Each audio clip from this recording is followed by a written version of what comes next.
Alice? Betty? Anybody here? Holy mackerel. Meanwhile, let me pass on the good word about the new Wonky Times.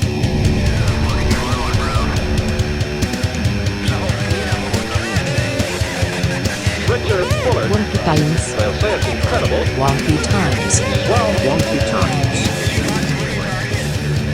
Hey, welcome to the Wonky Times podcast. It's Matt Sterner, your host with the most terrible jokes. And next to me is my buddy old pal, RoboBrian. You know, he's a robot. How do you do? Hey, actually, Brian, you've been going out a lot lately, haven't you? Yes, I have been hitting the road, seeing the sights, meeting new people. Yeah, because someone in Oklahoma gave us a call a few days ago and left us a voicemail. Listen to this. Dude, I just saw RoboBrian at a Denny's in Norman, Oklahoma. I thought he was just a character on your show, but this dude is for real. He's traveling around the country, and he's freaking us all out. Brian, you really freaked that guy out. Was it something I said? And you went to Denny's? I wanted to speak to Denny, the owner, but they were nowhere to be found. So, yeah, for anyone listening, if you see Brian in public doing something he's not supposed to be doing or doing something crazy, you know, call us at 520-477-1942. I'd love to hear about it, you know, because it cracks me up. But but also, hey, Brian, you know what? You went to the movies the other day. Sick invite, dude. Yes, I went to a theater and watched the classic alien film Critters 2. It was a heck of a lot of fun. Oh, yeah, I'm sure. And I ran into a couple of Wonky Times fans. Can you believe that? What? You did? That's awesome. Yep, and I even recorded the conversation because I knew you would love to hear it. Oh, yeah, for sure. It was one of those movie experiences where everyone is yelling at the screen. Okay, yeah, I've heard of those. So I want to hear it. Let's hear it. Let's hear your conversation with your brand new friends. Is that RoboBrian? Brian? From Wonky Times? What are you doing here? Dude, I'm a huge fan. Matthew's alright, but really, you're the star. You're the star, RoboBrian. It's great to meet you. This is actually my very first time at a movie theater. Is it always like this? Everyone was yelling at the screen the entire time. No, people usually behave much better in a movie theater. But this is a special type of theater, so you really got to treat Brian. Brian, I heard some of those jokes that you were throwing out there. You know, everybody in the theater knew it was you. I was also appreciating the just facts you were stating. Like, you were like, this movie is 85 minutes long, and I was like, that's great. Well, I was just stating the facts. I found it very interesting. I haven't seen this much participation of a robot in a movie theater since Short Circuit 2. Or Eurotrip. Did you actually like this movie? Brian, those aliens, they could look kind of cyborg-ish. Have you ever come across any robots that look like that? Oh, yes, of course. I used to see creatures like this all of the time back home on planet Lat. Have you seen anything like them before? Normally I see those kind of guys standing outside of rest stops when I go to The Thing in Arizona. You ever been there, Brian? No, where exactly is that in Arizona? I don't know, I just follow the signs. They get bigger and yellower the closer I get. You know, in the movie Critters 2, my favorite part was when all of the little critters rolled into one giant ball. I can't believe they smushed people like that. Oh, the horror. Those critters had a lot of balls. Hairy balls. This movie was sure ballsy, that's for sure. A lot of balls and shafts. This was a They got some ballsy... big cajones. No, well, that's just going into... That's different. That's not a ball. That's actually your testicles. Exactly. Cajones. Well, that interview took a turn, right? It did. But yeah, you know what? That was really cool. I'm really proud of you, Brian. It's nice to hear we have fans out there, you know, in the real world. Oh, and also, I like how you bleeped out your own home planet. You know, planet Yeah, we're not allowed to reveal that just yet. But secondly, you know, I am a little jealous. Is this what jealousy feels like? But yeah, no, it's cool that you went out and saw a movie, made a couple of friends, but hey, invite me next time, come on. That sounded like a blast. Matt, you are the grilled cheese to my sandwich. Oh. You are the amplifier to my guitar. You are the bolt to my nuts. Oh, okay. Okay, I get what you're saying, Brian. All right, but, you know, did they roll out the red carpet for you? I imagine paparazzi cameras flashing and snapping. Sorry, no photos, please. Wow, this is really getting to your head. That metal dome you've got on your shoulders. Please, no autographs. Well, we've got a Mr. Brag-a-lot on our hands here. Hey, but you know what? While you were out, I watched a movie by myself at home. It was called Teenagers from Outer Space. Oh yeah, that sounds great. I would love to watch. No, it was awful. I wouldn't make you watch that movie.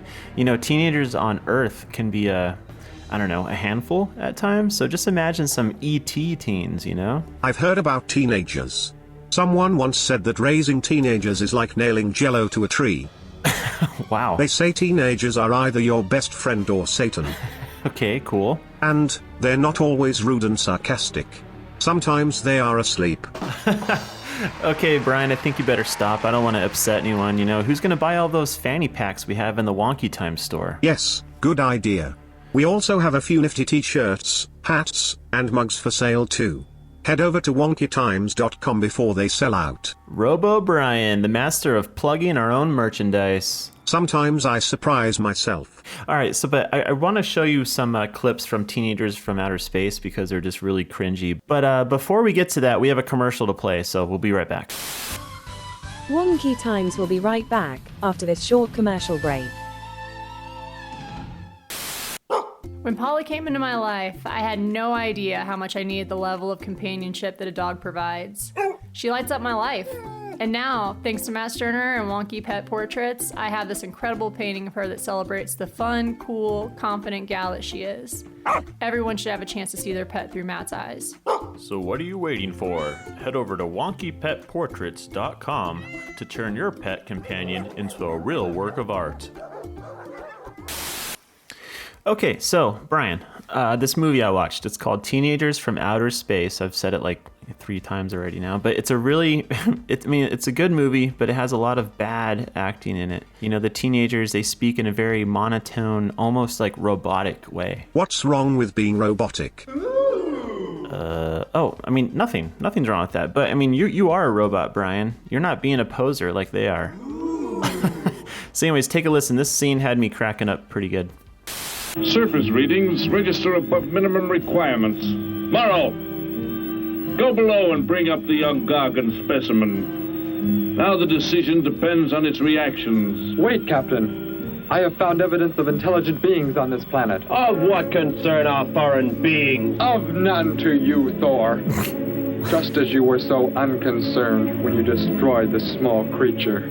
So bravely. It was no more than an insect. But it had life. And that life you had to take to satisfy your endless hunger for killing. Silence! Both of you! Yeah, silence. Both of you, please stop talking. What do you think, Brian? What do you think of this movie so far? I think they lack character.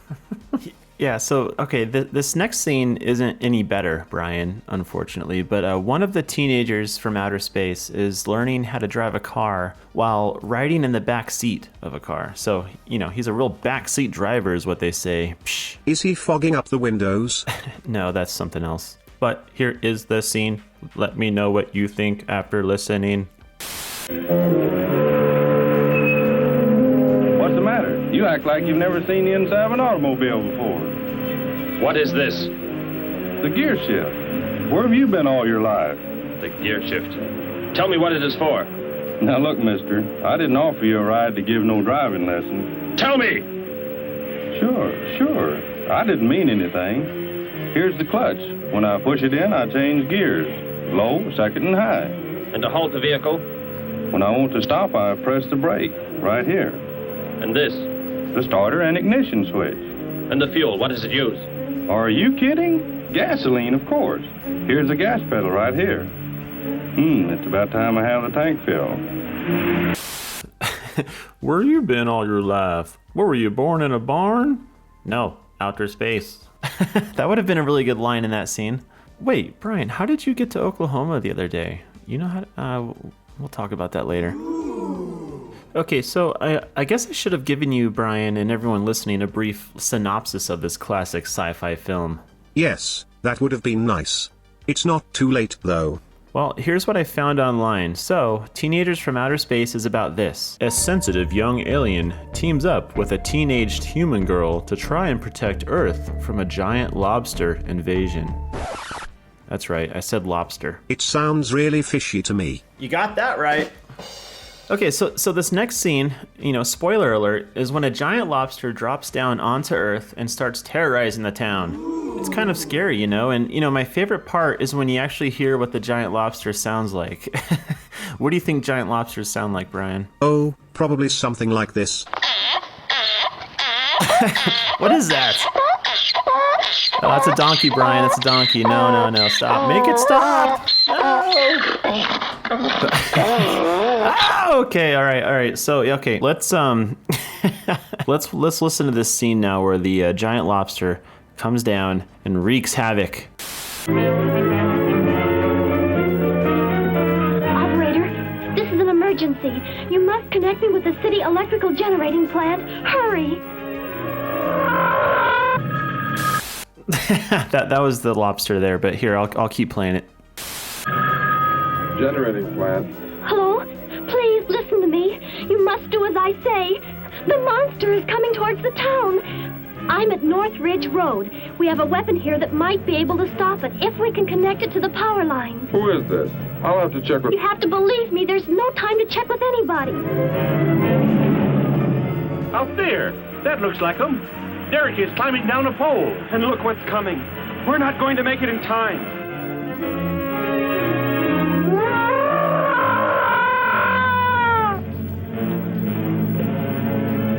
Restore the power. It's ready. Hello?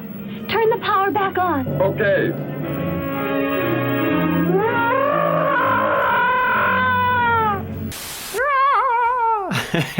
And you know what? I'm not going to spoil this movie for you. It's 50 years old. I know you've had time to see it, but I don't want to spoil it, That would be very cruel if you spoiled it. What would the lobster say? Yeah, will they ever get rid of this lobster? You'll just have to watch it. It's online. It's free. So, instead of spoiling that movie, I'm going to wrap up this episode of the Wonky Times podcast. But before we do, we have one more voicemail to share. This one's actually pretty weird. I'm all ears. I mean, microphones. We got the call at 4:30 a.m. last week, and it's a Las Vegas, Nevada area code. Ooh, is it a gambler? Is it an alien from Area 51? Who knows? Check it out.